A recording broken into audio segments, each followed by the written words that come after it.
இன்றே டவுன்லோட் செய்து உங்கள் ஃபேவரட் ஷோக்களை என்ஜாய் பண்ணுங்க. இந்த கும்பாபிஷேகத்துக்கு அப்புறம் நம்ம ஊர்ல நல்ல மழை தண்ணி பெஞ்சு ஊரும் செழிப்பாகணும், ஜனங்களும் சந்தோஷமா இருக்கணும். அதுதான் எங்களோட ஆசை. எங்க அப்பா செஞ்ச கோயில் காரியத்தை நானும் செய்யறது எனக்கு கிடைச்ச பாக்கியம்.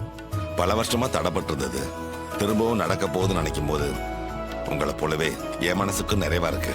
எல்லாம் இந்த கடவுளோட சித்தம். ஐயா, பெரிய ஐயா நம்ம ஊர் ஜனங்க மேல அன்பும் அக்கறையும் கொண்டவர். ஊர்ல யாருக்காவது பிரச்சனைன்னு வந்தா அதை தன்னோட பிரச்சனையா நினைச்சு தீர்த்து வைப்பாரு. நம்ம ஊர் காவல் தெய்வம் மாதிரி தான் இந்த ஜனங்க அவரை பாக்குறாங்க. கேட்கவே ரொம்ப சந்தோஷமா இருக்குங்க. நான் இந்த ஊருக்குன்னு பெருசா எதுவும் செஞ்சதில்லை. இருந்தாலும் எங்க அப்பா மேல காட்டுற அன்பு பாசம் எல்லாத்தையும் என் மேலையும் காட்டுறீங்க. அவருக்கு கொடுக்கிற மரியாதையை எனக்கும் கொடுக்குறீங்க.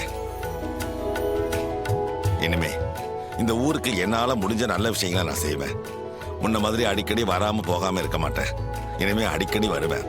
என்னால முடிஞ்ச நல்லதெல்லாம் இந்த ஊருக்கு செய்வேன். ஐயா, இது போதுங்க ஐயா. உங்ககிட்ட நாங்க எதிர்பார்க்கறதும் இதுதான். பெரிய ஐயா இடத்துல இருந்து எல்லாத்தையும் நீங்க தான் செய்யணும்.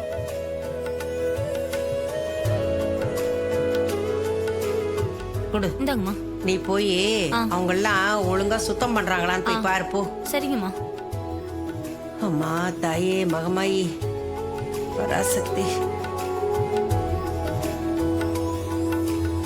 இது அம்மா வந்துட்டாங்க. வணக்கம். வணக்கம்மா. எப்பயா வந்தீங்க?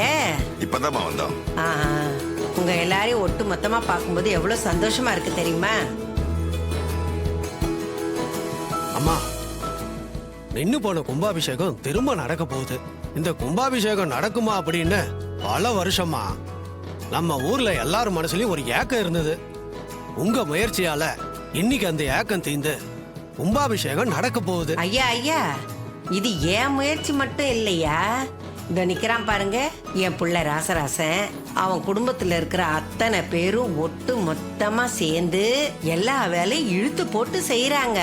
அதனாலதான் என்னால செய்ய முடியுது. இந்த வயசான காலத்துல எல்லாத்தையும் என்னால செய்ய முடியுமா சொல்லுங்க பாக்கலாம். நீங்க சொல்றதெல்லாம் சரிதாம்மா.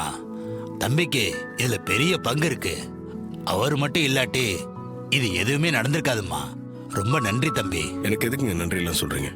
எனக்கும் இதுல பொறுப்பு இருக்கு. அதை தானுங்க நான் செஞ்சிட்டு இருக்கேன். இந்த கும்பாபிஷேகம் நல்லபடியா நடக்கணும், அதுதான் ரொம்ப முக்கியம். அதை நம்ம எல்லாரும் ஒத்துமையா இருந்து நடத்திட்டாலே அது ரொம்ப பெரிய விஷயம்.